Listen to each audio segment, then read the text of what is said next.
Salve galerinha, Beduque Pido Biologia na área de novo. E hoje a gente vai falar sobre grupos vegetais. Na verdade, dois deles, os dois primeiros grupos vegetais, briófitas e pteridófitas. Vamos falar um pouquinho das características gerais desses dois grupos e a forma de reprodução deles. Para a gente começar a entender um pouquinho sobre esses grupos, a gente tem que entender um pouquinho sobre a evolução deles.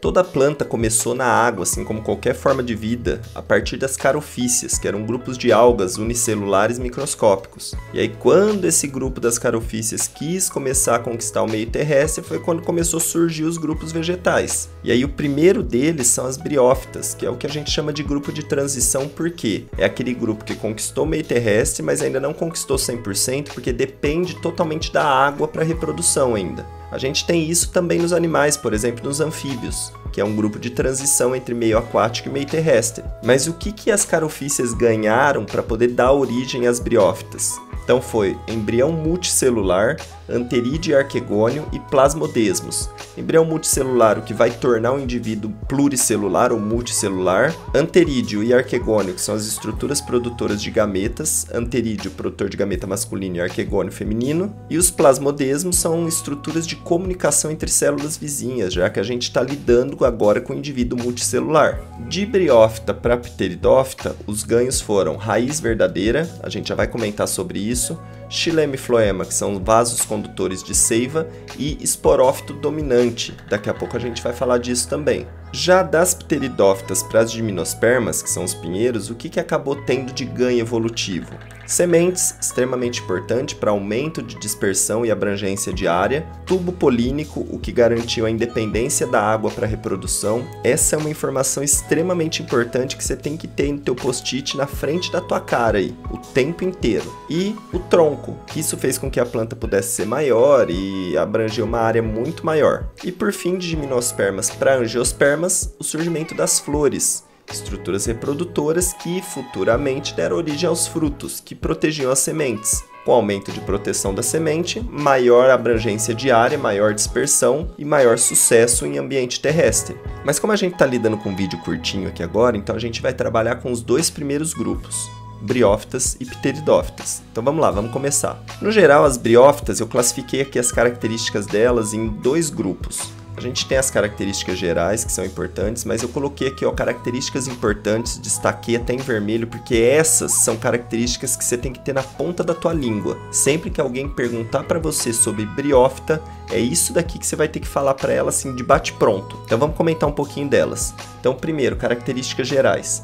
Vive em ambiente úmido e preferencialmente na sombra, sem estrutura de controle de transpiração. Ou seja, se ela não tem estrutura de controle de transpiração, você não pode colocar essa planta embaixo do sol, para ela esquentar, tomar um sol na lata dela ali, porque ela vai perder água e vai acabar ressecando. E com isso, ela vai ter a presença de uma cutícula serosa, que cobre a folha dela, na verdade a folícula dela, porque ainda não é uma folha totalmente desenvolvida, mas que já ajuda a evitar essa perda de água por transpiração. Não é 100% efetivo, mas quebra um galho grande aí, dá uma ajuda boa para a planta e não ficar perdendo água o tempo inteiro. E por fim, presença de poros de controle para essa transpiração, que também não é 100% efetivo, mas já é o começo de uma estrutura de controle de transpiração para ficar evitando essa perda de água constante. E agora vem as características extremamente importantes, que é aquelas que você tem que saber, você não tem opção, você tem que saber. Completa dependência da água para reprodução sexuada. Os gametas dependem da água para se encontrar. Por isso que eu falei que é um grupo de transição, porque apesar dela ter ido para a Terra, ela ainda depende da água para a reprodução dela. A ausência de vasos condutores de seiva, daí seu tamanho reduzido. Então vamos lá. Quando não tem vaso condutor de seiva, o que acontece é que as células têm que passar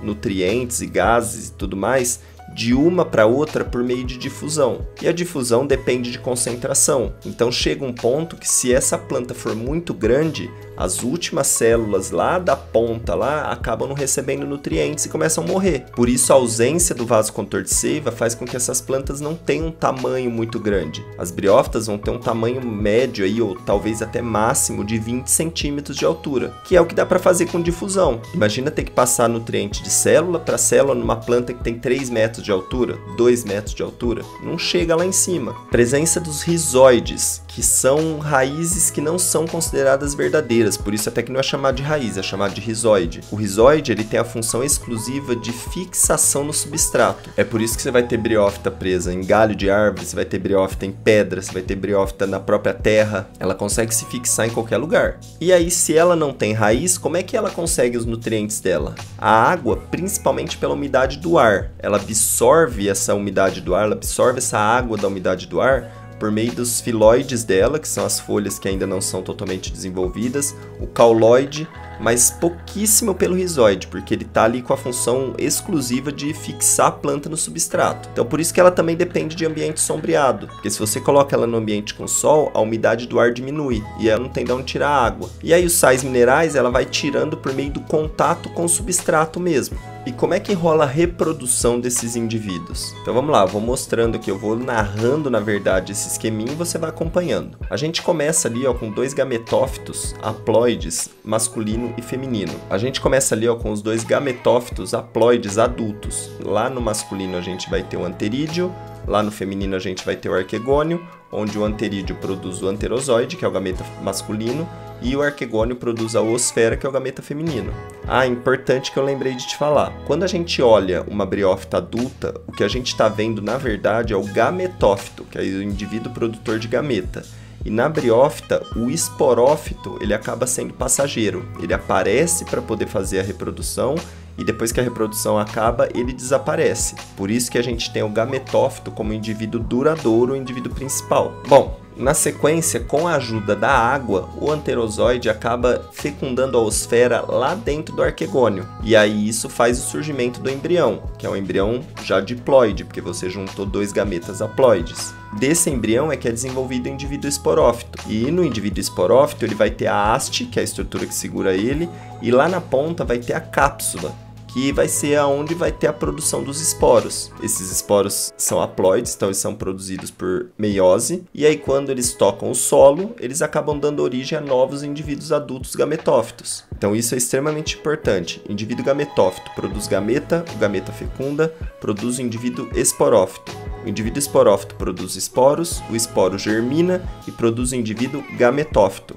É um esquema de alternância de gerações, tanto na ploidia, que alterna entre haploide e diploide, quanto no indivíduo, que altera entre gametófito e esporófito. Lembrando que nas briófitas, o gametófito que é dominante, que vai estar lá a hora que você olha para uma briófita, você está olhando para um gametófito. Agora falando um pouquinho de pteridófitas. Então, mudando aí o grupo vegetal. Características gerais importantes. Primeiro grupo de plantas apresentar os traqueídeos, que são células chamadas de elementos de vaso que vão participar da formação dos vasos contores de seiva. Então, lembra que a gente não tinha vaso contor de seiva em briófita. Só que agora em pteridófita a gente tem o inverso. A gente tem o gametófito como indivíduo reduzido e a gente tem o esporófito como dominante. Então, quando você olha para uma samambaia lá, que é uma pteridófita clássica, o que você está vendo ali no vaso plantado ali naquela samambaia, na verdade, vai ser um esporófito. É o contrário da briófita. O gametófito surge para a reprodução, acabou a reprodução, ele desaparece.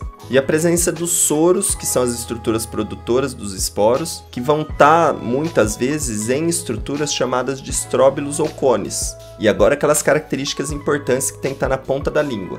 Completa dependência da água ainda para a reprodução sexuada, então os gametas dependem ainda da água para poder se encontrar. Só que agora a gente tem a presença dos vasos contores de seiva, o que permitiu que essas plantas crescessem e fossem maiores, porque não depende mais da difusão para distribuir nutrientes e gases entre células vizinhas. E agora a presença de raízes verdadeiras, já que você tem uma planta maior, você depende de muito mais nutrientes. Então não dá para você ficar tirando do ar, ou da umidade do ar, como as briófitas faziam. Você tem que tirar de uma fonte maior, que no caso vai ser o solo. Por isso agora a gente tem raiz verdadeira. E como é que acontece a reprodução desses indivíduos? Então vamos lá. A gente começa a nossa reprodução agora com o indivíduo esporófito, que é o dominante. Ou seja, a gente vai começar com a produção dos esporos. Esse esporófito, ele vai ser diploide. Então gametófito haploide, esporófito diploide.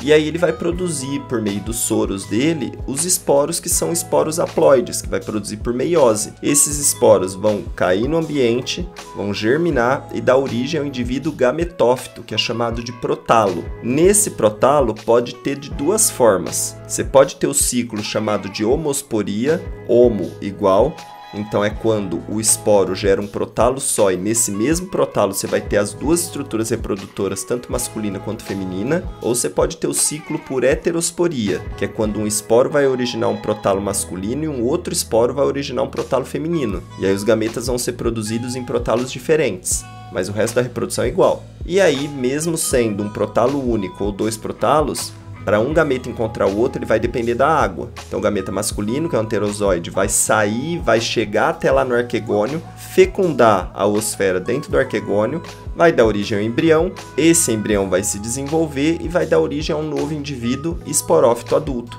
E antes da gente passar para o próximo grupo, se liga nessa dica que eu vou dar. Você sonha em fazer faculdade, tem aí o curso dos seus sonhos, mas acaba não tendo muita condição, o Beduca vai te ajudar com isso. Acessa lá beduca.com/bolsas, pesquisa porque você pode encontrar o curso dos seus sonhos numa ótima faculdade com até 65% de desconto. Então não perde tempo, acessa lá e busca o curso dos seus sonhos. Bom, galerinha, é isso. Espero que você tenha gostado, espero que tenha dado para você revisar os dois primeiros grupos vegetais. Os outros dois grupos ficam para um próximo vídeo. A gente se vê de novo, um abração!